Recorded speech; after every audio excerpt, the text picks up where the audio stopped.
अच्छा जी, तो स्टार्ट करते हैं। जैसे हमने पिछली जो क्लास थी हमारी, ठीक है, तो उसमें हमने डिस्कस किया था। हमने बेसिकली जो है तो स्टैंडर्ड टेम्पलेट लाइब्रेरी जो है तो स्टार्ट की थी, जिसमें दो चीज़ें हमने कर ली थी। ठीक है, बेसिकली सबसे पहले तो हमने जनरल सा छोटा सा इंट्रोडक्शन देखा था स्टैंडर्ड टेम्पलेट लाइब्रेरी का, और उसके बाद हमने बात की थी कि किस तरह से इन लाइब्रेरीज को यूज़ करके जो है तो हम डिफरेंट जो हमारे पास डेटा स्ट्रक्चर्स हैं, जैसे लिस्ट हो गया, वेक्टर्स वगैरह हो गए, ठीक है, उनको इम्प्लीमेंट कर सकते हैं। वेक्टर्स का मैंने आपको बता दिया था कि मतलब किस तरह वो अरेज से डिफरेंट होते हैं, किस तरह से उसको वो करना है। तो आज हम उसी को कंटिन्यू करेंगे, क्योंकि हमने तीन चीज़ें मेनली पढ़ी थी, लिंक लिस्ट, स्टैक्स और क्यूज। तो लिंक लिस्ट तो हम पिछली क्लास में कर चुके थे, वेक्टर भी मैंने आपको करा दिए थे, मगर आज की क्लास में हमने क्या करना है कि हमने स्टैक्स और क्यूज को बेसिकली देखना है। ठीक है, तो इनको तो ऑलरेडी मैं एक्सप्लेन कर चुका हूँ कि स्टैक क्या होता है और आपके पास जो है तो क्यू क्या होता है। ठीक है, तो उसकी डिटेल्स में मैं नहीं जाऊंगा, उसकी वीडियोस आपके पास अवेलेबल हैं। अगर आपने फर्ज करें देखना है कि स्टैक क्या चीज़ है या क्यू क्या चीज़ है, तो उसके लेक्चर मैंने अपलोड किए हुए हैं, वो जो है तो आप दोबारा देख सकते हैं। ठीक है, क्योंकि उस पर हम क्लासेस ले चुके हैं। तो बेसिकली यहाँ पे जो आपके पास कंटेनर यूज हो रहा है, ठीक है, तो वो स्टैक का हो रहा है। ठीक है, तो आपके पास कंस्ट्रक्टर्स मौजूद हैं जो कि क्या करेंगे कि आपको एक स्टैक क्रिएट करके देंगे। ठीक है, उसके अलावा आपके पास एम्प्टी का फंक्शन है जो कि आपको बताएगा कि स्टैक में कुछ पड़ा हुआ है कि नहीं पड़ा हुआ, मतलब स्टैक नहीं, एम्प्टी तो नहीं है। ठीक है, तो ये ट्रू देगा अगर आपके पास स्टैक खाली होता है। तो पॉप का फंक्शन है जो कि क्या करेगा कि स्टैक के टॉप पे जो वैल्यू होगी तो उसको रिटर्न करके देगा। ठीक है, रिमूव करके आपको रिटर्न करके देगा। पुश पुश का फंक्शन क्या करेगा कि स्टैक के टॉप पे आपको कुछ ऐड करके देगा। साइज जो है तो आपको बताएगा कि स्टैक में नंबर ऑफ एलिमेंट्स कितने हैं, आइटम्स कितने पड़े हुए हैं। ठीक है, और टॉप का जो फंक्शन है तो वो बेसिकली आपको टॉप पे जो वैल्यू पड़ी हुई है वो देगा। पार्ट इसमें टॉप में और पॉप में ये फर्क है कि पॉप असल में उस वैल्यू को रिमूव भी करेगा। ठीक है, टॉप में जो है टॉप का फंक्शन उसको रिमूव नहीं करेगा। तो बेसिकली हमने जो अपनी इम्प्लीमेंटेशन रखी थी, तो उसमें इसको मेरे ख्याल से नाम दिया था पीक। ठीक है, उसमें इस फंक्शन को हमने पीक का नाम दिया था। तो बेसिकली इसको जो है तो हमने यूज करना है। तो बेसिकली यहाँ पे देखें, सबसे पहले तो आपको स्टैक की जो है तो हेडर फाइल इंक्लूड करनी पड़ेगी। ठीक है, तो वो हम इंक्लूड करेंगे। इसके अलावा इसके दो कंस्ट्रक्टर्स हैं। ठीक है, एक कंस्ट्रक्टर आपके पास नो आर्गुमेंट कंस्ट्रक्टर है, तो बेसिकली यहाँ पे जो है तो कोई कुछ नहीं होगा, मतलब मेमोरी जो है तो एलोकेट हो जाएगी आपको, मगर यह है कि और कोई डिटेल नहीं है इसकी। आपके पास जो दूसरा कंस्ट्रक्टर है, तो बेसिकली उसमें एक पैरामीटर आप पास कर रहे हो। ये बेसिकली अगर आपके पास ऑलरेडी कोई स्टैक मौजूद है, मतलब इसी स्टैक की क्लास का अगर आपने ऑब्जेक्ट बनाया हुआ है, ठीक है, और आप चाहते हो कि मैं नया स्टैक बनाऊं और उसमें स्टैक पे जितने आइटम्स हैं एग्जैक्टली इसी ऑर्डर में, इसी तरह से वो तमाम के तमाम आइटम्स इसमें आए, तो आप जब नया ऑब्जेक्ट बना रहे हो तो बेसिकली आप उस ऑब्जेक्ट को पुराने स्टैक के ऑब्जेक्ट जो है तो उसे एज अ पैरामीटर पास कर दें। ठीक है, तो क्या होगा कि वो असल में उसकी कॉपी बन जाएगी एक किस्म की, नया जो आपका स्टैक बन रहा होगा। तो ठीक है, तो ये दूसरे कंस्ट्रक्टर में बेसिकली ये हो रहा है। ठीक है, तो अब जरा आते हैं हम जो है तो इसको इम्प्लीमेंटेशन इसकी करते हैं। ठीक है, तो सबसे पहले तो मैं इधर आता हूँ स्टैक पे और इसको मैं करता हूँ थोड़ा सा जूम। ठीक है, तो मैं इंक्लूड करूँगा सबसे पहले तो आईओ स्ट्रीम की हेडर फाइल। ठीक है, उसके बाद मैं इंक्लूड करता हूँ स्टैक की हेडर फाइल।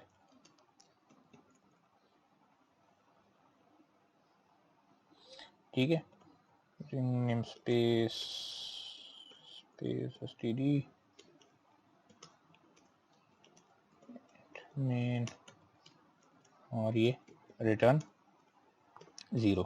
ठीक है, तो सबसे पहले हमारे पास जो क्लास का नाम है तो वो है स्टैक सिंपल।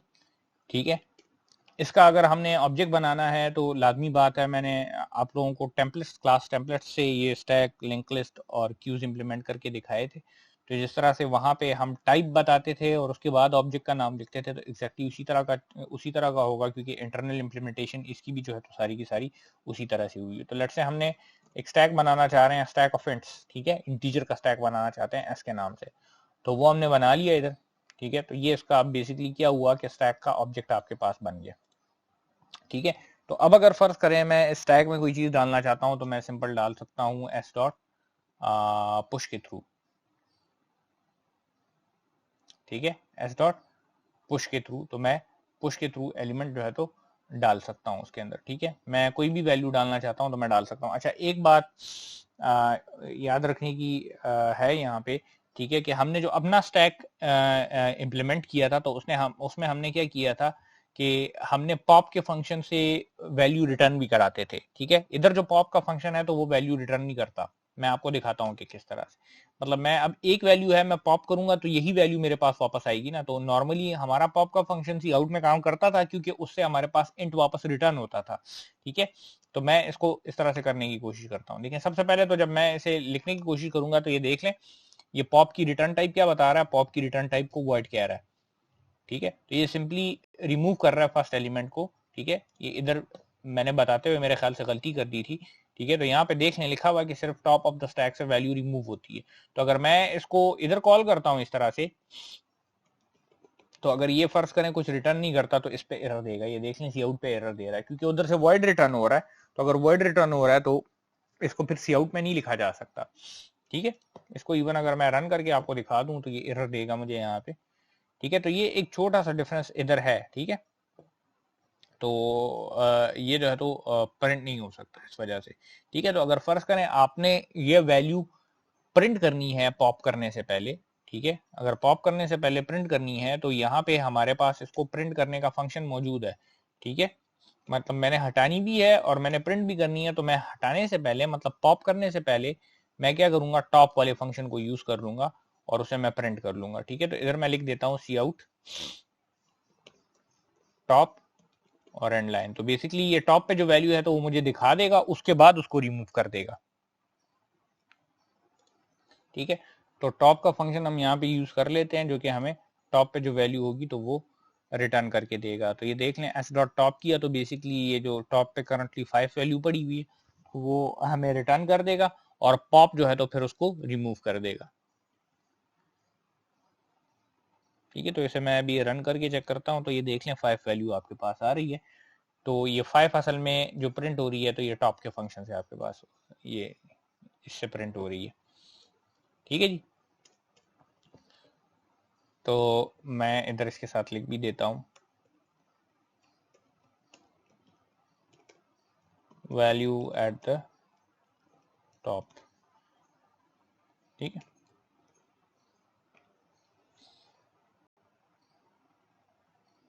तो ये देख लें 5 आ रहा है हमारे पास। इस तरह से मल्टीपल वैल्यूज अगर आप पुश करते हैं तो जिस तरह से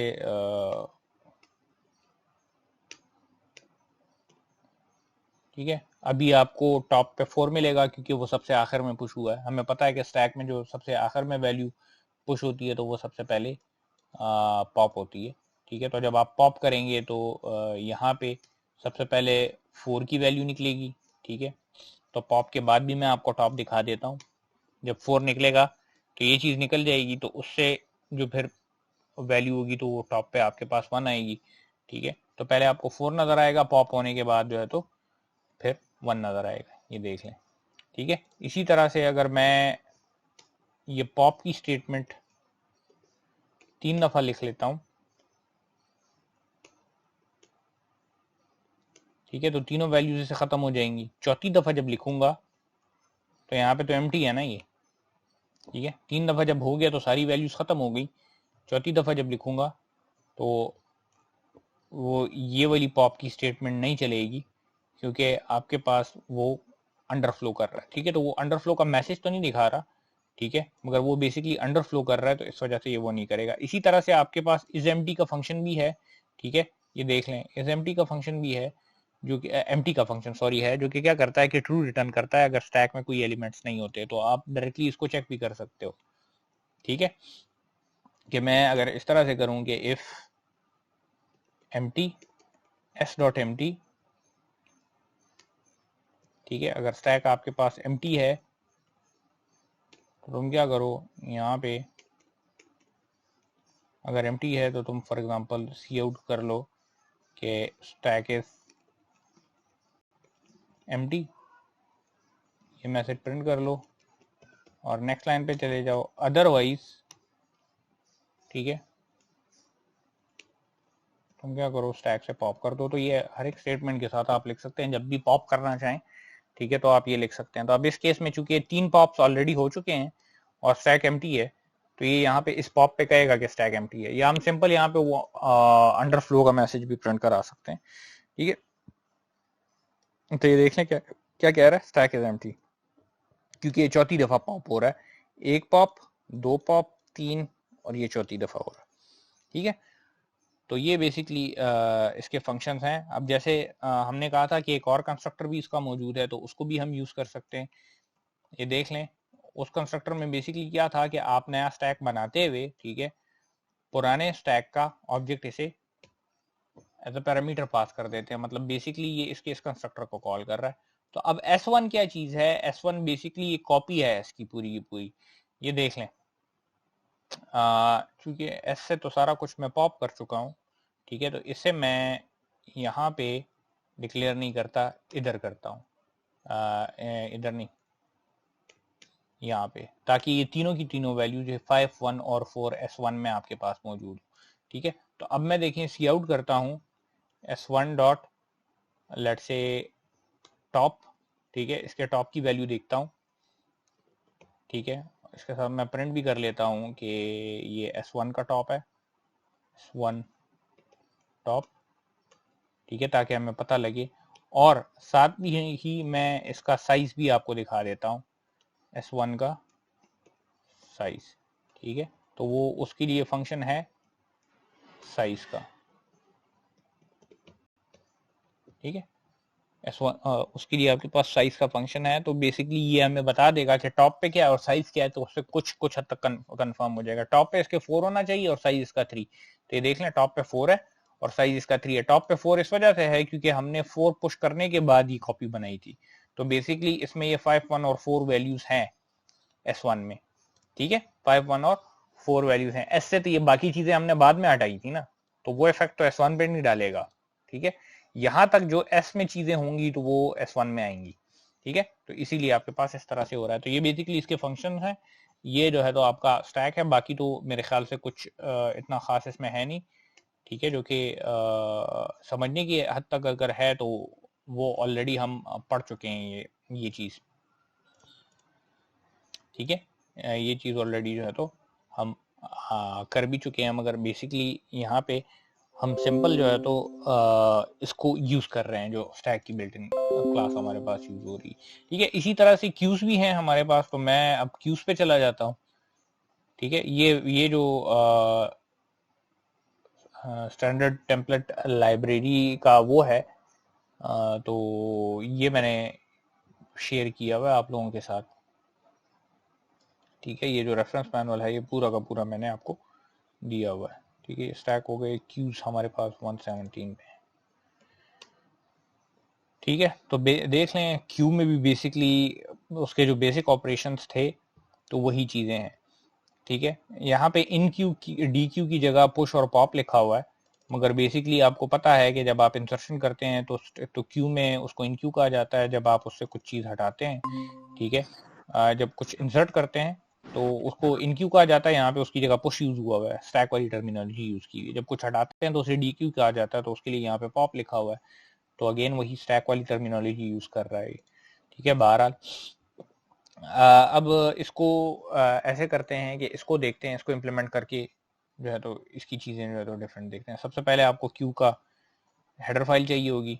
2 कंस्ट्रक्टर हैं, एक सिंपल नो आर्गुमेंट कंस्ट्रक्टर है, एक वो आर्गुमेंट कंस्ट्रक्टर है जो कि एक क्यू से कॉपी करके आपको दूसरे क्यू में कॉपी करके देता है, जिस तरह यहाँ से अभी हमने स्टैक के थ्रू किया। ये इसको एक स्टैक को दूसरे में कॉपी किया, तो इसको अगेन इम्प्लीमेंट करते हैं। मैं कॉपी करके इधर पेस्ट कर देता हूँ,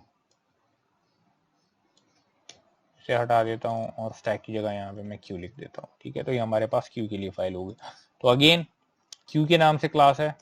ठीक है, जिस टाइप का क्यू आपने बनाना है वो यहाँ पे आप बता देंगे। ठीक है, क्यू को नाम दे देंगे। ठीक है, क्यू में कुछ इंसर्ट करना है तो उसको क्या करना है, आपने सिंपली जो है तो पुश के थ्रू इंसर्ट करना है। ठीक है, अब चूंकि क्यू में चीज थोड़ी सी डिफरेंट होती है, आपके पास एक साइड पे इंसर्शन होती है, दूसरी साइड से वैल्यू निकलती है, तो अगेन वही सारी चीज इसके लिए ट्रू होगी, एक आपके पास फ्रंट होगा और एक रेयर होगा, या उसको बैक भी आप कह सकते हैं। ठीक है, तो आपका एक साइड से जो है तो इंसर्शन होगी, दूसरी साइड से डिलीशन होती जाएगी। ठीक है, क्योंकि क्यू में आपके पास फर्स्ट इन फर्स्ट आउट होता है। ठीक है, तो जो वैल्यू सबसे पहले आती है वो सबसे पहले लीव करती है। ठीक है, तो इसके तरह फंक्शंस देख लेते हैं। पुश और पॉप का तो हमने मतलब वो तो सिंपल है ना, एक जो है तो इंसर्ट करता है, दूसरा रिमूव करता है। साइज का आपको साइज बताएगा कि नंबर ऑफ आइटम्स कितने हैं क्यू में। ठीक है, अब हमारे पास दो चीजें हैं, फ्रंट। ठीक है, तो फ्रंट क्या करेगा कि return the reference to the first element of a queue. Front आपके पास पहले एलिमेंट का रेफरेंस आपको देगा। ठीक है, और बैक क्या करेगा कि आखिरी एलिमेंट का रेफरेंस आपको देगा। ठीक है, तो फर्स्ट एलिमेंट वो होगा जो सबसे पहले एंटर हुआ होगा। ठीक है, सबसे पहले एंटर हुआ होगा, और बैक पे वो जो सबसे लास्ट में एंटर हुआ होगा। ठीक है, एम्प्टी आपको क्या करेगा कि ट्रू रिटर्न करेगा अगर आपके पास फर्स्ट करें स्टैक आपका पूरा का पूरा, ये क्यू आपका पूरा का पूरा एम्प्टी होता है। ठीक है, तो कुछ वैल्यूज डाल के अब देखते हैं। ठीक है, मैंने पुश किया 9, उसके बाद मैं पुश करता हूं इसमें लेट्स से 8। ठीक है, उसके बाद मैं पुश करता हूं फॉर एग्जांपल इसमें 2। अब देखते हैं कि इसके फ्रंट पे क्या है और इसके बैक पे क्या है। ठीक है, अगेन हमें पता है क्योंकि हमें हमें क्यू का पता है कि फ्रंट और रेयर या फ्रंट और बैक पे क्या होता है। ठीक है, मगर सिर्फ आपको जो है तो दिखाना मैं चाह रहा हूँ। ठीक है, तो मैं सी आउट करता हूँ। ठीक है, क्यू डॉट लेट से सबसे पहले हम करते हैं बैक को। ठीक है, सबसे पहले हम बैक को करते हैं, तो ये देख लें इसकी रिटर्न टाइप आपके पास, क्योंकि हमने क्यू इन टाइप का लिया हुआ है तो वो इंट रिटर्न कर रहा है। ठीक है, तो मैं बैक को यहाँ पे सिंपल प्रिंट करता हूं। ठीक है, और इसके साथ मैं लिख देता हूं at the back of the Q, मैं लिख दूंगा। ठीक है, at the back of the Q मैंने इसके साथ यहाँ पे लिख दिया। ठीक है, इसी तरह से कॉपी करके इसे पेस्ट किया, इसके साथ मैं यहाँ पे फ्रंट लिख देता हूँ। ठीक है, तो मैं फ्रंट और बैक दोनों पे देख लूंगा कि क्यू की क्या आ रहा है। ठीक है, तो मैंने रन किया इसको। ठीक है, तो देख लें बैक में आपके पास बेसिकली होता क्या है कि जो सबसे एंड वाली वैल्यू होती है तो वो आती है, तो एंड वाली वैल्यू हमारे पास 2 है। ठीक है, एंड पे हमारे पास क्या एंटर हुआ था, 2 एंटर होता है, और फ्रंट पे सबसे पहली वैल्यू जो एंटर हुई थी तो वो आती है, क्योंकि फ्रंट से हम रिमूव करते हैं ना, तो ये फर्स्ट इन फर्स्ट आउट है, जो पहली वैल्यू इन होगी वो आउट होगी। ठीक है, तो at the front of the Q हमारे पास क्या है, 9 है। तो बेसिकली बैक पे हम इंसर्शन करते हैं और फ्रंट से रिमूवल होता है। ठीक है, बैक पे इंसर्शन होती है और फ्रंट से रिमूवल होता है। तो अब अगर मैं फर्ज करें इंसर्शन करूंगा तो बैक पे हमारे पास क्या है, 2 है, तो 2 के बाद इंसर्शन होगी। ठीक है, तो बैक हमारे पास क्या हो जाएगा, जो अगली वैल्यू इंसर्ट होगी। ठीक है, बैक हमारे पास वहां पे चला जाएगा। अगर मैं रिमूव करूंगा, मतलब मैं अगर पॉप करूंगा, तो इस केस में इधर से पॉप किधर से होगा, मतलब जो कि बेसिकली डी क्यू का ऑपरेशन है। ठीक है, तो वो कहां से होगा, वो जो वैल्यू हटेगी तो वो फ्रंट से हटेगी, मतलब इस केस में 9 हटेगी और फ्रंट आपका फिर 8 हो जाएगा। ठीक है, मैं आपको करके भी दिखाता हूँ। ठीक है, ये हमारे पास बैक और फ्रंट हो गया। इसके बाद मैं ऐसे करता हूं कि मैं इधर करता हूं क्यू डॉट पॉप। ठीक है, मैंने क्यू से पॉप कर दी एक वैल्यू, तो बेसिकली पॉप जो डी क्यू है, ठीक है, इसके साथ मैं लिख देता हूं। सही है, जो डी क्यू हो रहा है, और इनके साथ मैं लिख देता हूं कि ये इन क्यू का ऑपरेशन है।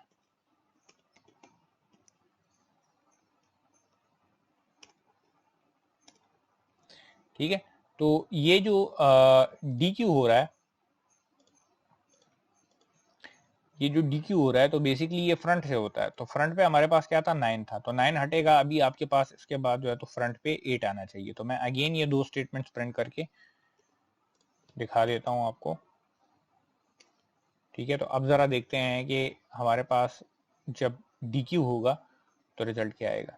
तो ये देख लें, ये आपके पास डी क्यू होने से पहले का वो है। सही है, बैक पे 2 आ रहा है, फ्रंट पे 9 आ रहा है। हम जब डी क्यू करेंगे तो फ्रंट से वैल्यू हट जाएगी, मतलब 9 हट जाएगा, तो आपका फ्रंट जो है तो 8 पे आ जाएगा। तो ये देख लें, बैक पे वही 2 है, फ्रंट पे 8 आ गया। ठीक है, तो इसके बाद एक और डी क्यू करेंगे तो आपके पास फ्रंट और बैक दोनों पे 2 होंगे फिर। ठीक है, अगेन इसके अलावा जो फंक्शंस हैं इसके, तो एक आपका साइज का है जो कि आपको बताता है कि नंबर ऑफ एलिमेंट्स कितने हैं। ठीक है, तो आप ये पॉप करने से पहले और पॉप करने के बाद एलिमेंट्स भी प्रिंट कर सकते हैं। बेशक मैं इधर आपको क्यू डॉट साइज, ठीक है। तो इसके साथ मैं यहाँ पे लिख देता हूँ साइज बिफोर डी क्यू,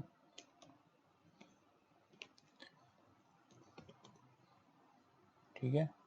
तो D Q, single D Q करने से पहले का साइज और उसके बाद का साइज,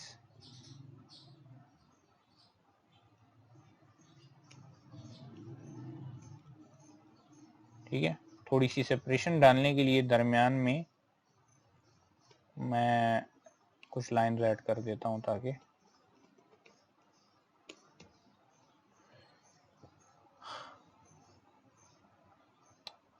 ये देख लें, पहले साइज 3 था, बाद में 2 हो गया क्योंकि 2 एलिमेंट्स रह गए हैं उस, ठीक है। इसी तरह isEmpty का फंक्शन भी है, वो यूज करके जो है तो आप सिंपली चेक कर सकते हैं कि क्यू कहीं आपका एम्प्टी तो नहीं है, ठीक है। तो मैं एक और क्यू यहाँ पे बना देता हूँ दूसरा कंस्ट्रक्टर यूज करने के लिए, Q1 के नाम से। इसकी टाइप भी मैं इंट रख देता हूँ और इसमें यहाँ पे पैरामीटर में मैं क्यू इसको पास कर देता हूँ पहले वाला, तो वो बेसिकली उसकी कॉपी बन जाएगी। मगर कॉपी कौन थी, यहाँ तक जो क्यू में चेंजेस आई है ना, तो वो वाली आएंगी इसमें, ठीक है। तो इसका मतलब ये है कि साइज इसका 2 होगा, ठीक है, और वैल्यूज ये 8 और 2 होंगी, ठीक है। तो वो चेक करने का तरीका आपको आता है कि किस तरह से चेक इसको किया जाता है, तो आप इसको चेक कर सकते हो बेशक, ठीक है। तो ये दो चीजें थी बेसिकली आपके पास क्यू था, ठीक है, और स्टैक था। तो इन दोनों को सिंपली यहाँ से यूज किया जा सकता है। इसके अलावा अगर आप फर्ज करें स्पेसिफिकली इंफॉर्मेशन देखना चाहते हैं कि क्यूज क्या है या स्टैक क्या है, तो वो पीछे के लेक्चर्स में मौजूद हैं, वहां से आप देख सकते हैं, ठीक है।